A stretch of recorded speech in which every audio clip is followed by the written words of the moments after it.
안녕하세요. 바른명상연구소의 디렉터 김선영입니다. 오늘은 화가 나지 않으려면 어떻게 해야 하는지에 대해서 한번 얘기를 해보려고 하는데요. 여러분들 평소에 화 잘 내시는 편인가요? 저는 예전에는 화를 많이 내는 편은 아니었었는데 어떤 계기가 생겼을 때 화가 한번 날 일이 있으면 굉장히 제가 화를 참지 못하는 성격이 있다는 거를 알게 됐어요. 어렸을 때는 많이 발현되지 않았는데 어느 시점이 됐을 때 그런 계기들이 생겼었는데 그걸 이제 원리를 잘 모르다 보니까 화를 내고 나면 마음이 좋지 않죠. 화를 낸 상대한테도 마음이 좋지 않고, 그리고 이제 지나고 나서 굉장히 화가 풀려도 뭔가 개운하지 않고 그런 이제 경험들이 있어요. 그래서 이 화에 대한 공부가 있다는 거를 좀 다자란 어른이 돼서 이제 어떤 상대로 하여금 알게 됐는데, 제가 화를 내지 않았던 거는 환경적으로 이제 그런 부딪힐 일들이 많이 일어나지 않았었기 때문인데, 계기가 돼서 화가 날 상황이 되면 그 상황에서 누구든지 화를 낼 수도 있고 또 화를 참을 수도 있는 것 같아요. 그러면 어떻게 생각하면 화가 났을 때 누군가 이제 나한테 와서 화를 돋군다고 했을 때 화를 내는 편이 좋은 것일까요? 삭히는 편이 좋은 것일까요? 그래서 그 화에 대한 공부를 제가 명상이나 수련을 통해서도 많이 했었고, 그리고 늘 공부하고 있는 정법 강의의 12강에 화가 아예 나지 않으려면 어떻게 합니까? 이 강의가 있어요. 그 강의에서 이제 들어보고 질문이 화가 나면 내는 것이 좋은가요? 삭히는 것이 좋은가요?가 질문이었어요. 근데 이제 답이 화가 안 낸다고 안 날 수가 있느냐, 이제 그런 얘기를 하셨고, 화가 왜 나는지 원리를 바로 알아야 된다고 하셨어요. 그걸 모르고 참는다고 해서 그냥 눌러놓는다고 그 화가 없어지는 건 아니거든요. 여전히 나는 속으로 화를 냈든 드러내서 화를 냈든 화를 내고 있으니까요. 근데 이게 누군가가 나한테 와서 안 좋은 소리를 하는 것이 왜 그런지 한번 깊이 돌아보아야 됩니다. 내 자신을. 내가 평소에 살면서 내가 옳다고 생각하지 한 것만이 분명히 있지 않은지를 생각해 보아야 되는 것입니다.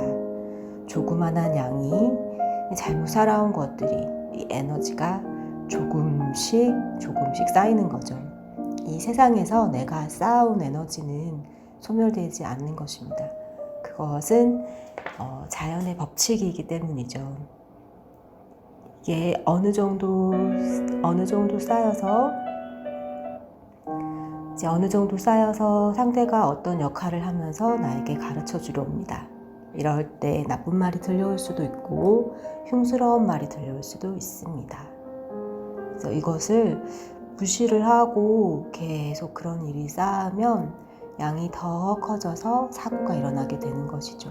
나중에는 엄청나게 화를 낼 수밖에 없고 자제력을 잃을 정도의 일이 일어나기도 합니다. 그러면 내가 잘못 살아온 양이라는 게 꼭 내가 누군가에게 화를 냈다는 의미는 아닐 거예요. 내가 옳다고 생각하는 것들, 상대를 탓하면서 내가 분별해오는 것들, 이런 것들도 에너지로 계속 쌓일 거고, 이거는 내 잘못이 아니라 분명히 상대가 잘못한 것이야 라고 내가 생각의 에너지로 만들었던 에너지든, 아니면 말로 내가 주장을 했든, 이런 것들은 에너지로 계속 쌓인다는 것이죠. 그래서 화를 낸다는 것은 어떤 면에서는 내가 나의 잘못을 돌아볼 수 있게 하는 것이기 때문에 상대가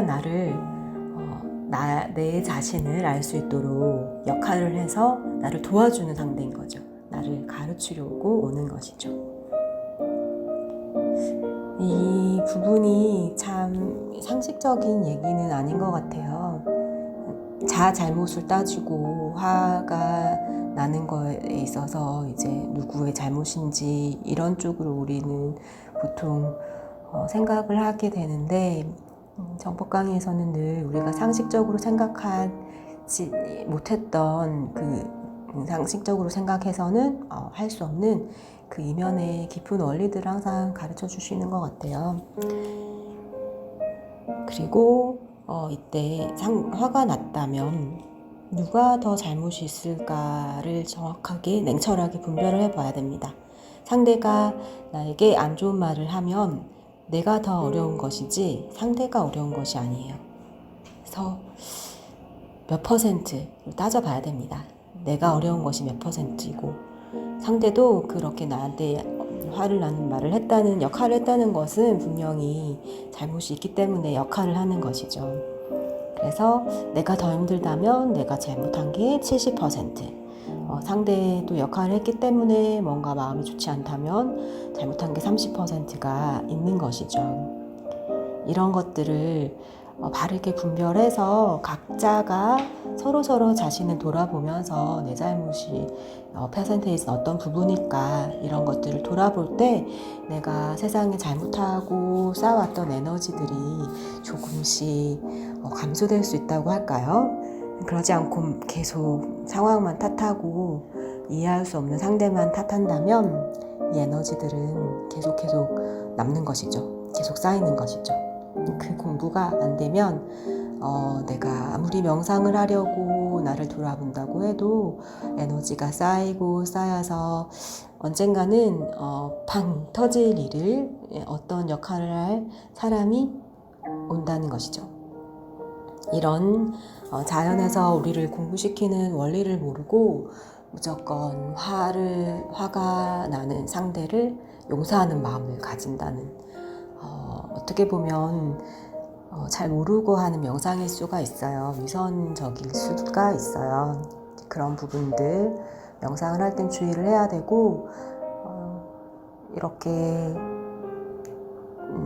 힘든 감정을 추스리지 못하는 일들이 있을 때는 무조건 발산하기보다는 눌러서 될 일은 아니지만 그래도 한번 나를 객관적으로 바라보고, 내가 이게 왜 화가 나는지, 어디에서 이런 마음들이 올라오는지 한번 깊이 생각해 볼 필요가 있어요. 그리고 그런 것들을 화두로 잡고 공부로 잡고 머릿속에서 좀 생각을 정리한 다음에, 분명히 내가 화가 나게끔 한 상대가 역할을 했지, 분명히 내가 쌓아온 에너지들이 있었고 그것이 쌓이고 쌓여서 나에게 알려주려고 제 자연에서 신호를 주는구나, 이런 것들을 좀 정리를 한 다음에, 그리고 나서 편안하게 호흡을 가다듬고 자세를 바르게 해서 5분이든 10분이든 편안히 명상의 시간을 가진다면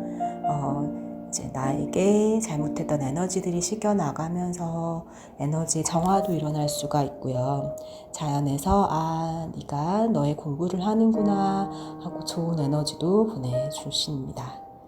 이러한 자연에 우리가 자연 속에서 살고 있다는 것을 믿고, 그리고 하나하나 공부해 나가다 보면 명상이라는 것이 참 좋은 시간이 될 수 있을 것 같아요. 그러지 않고는 계속 감정을 빼기 하려는, 어떻게 보면 감정과 싸우는 명상이 될 수도 있어요. 시간도 많이 걸릴 수가 있고요. 이런 것들을, 감정을 가라앉히는데 이런 원리들을 조금 알고 오늘도 하루하루 주어진 나의 삶에서 돌아봐야 될 것들, 챙겨야 될 에너지들을 잘 챙겨서 흡수하시고, 또 반성할 것들은 또 잘 반성해서 잘 정리를 한 다음에, 그렇다고 반성할 거를 너무 자책으로 가거나 빠지지 않고 있는 그대로 인정해주고, 내가 이런 공부가 부족하구나 하고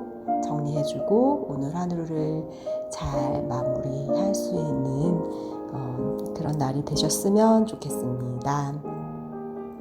그러면 화에 대한 주제로 오늘은 이야기를 나누어 보았고요. 이 제가 가진 생각들이 보태어졌고 이 말씀들은 제가 늘 즐겨 듣는 정법 강의에서 특히 12강 화가 아예 나지 않으려면 어떻게 해야 합니까? 라는 강의 말씀들을 제가 좀 정리해서 소개도 드렸고 제 생각들도 말씀드렸어요. 음악은 A Day라는 곡입니다. 그럼 저는 또 다음 시간에 뵙겠습니다.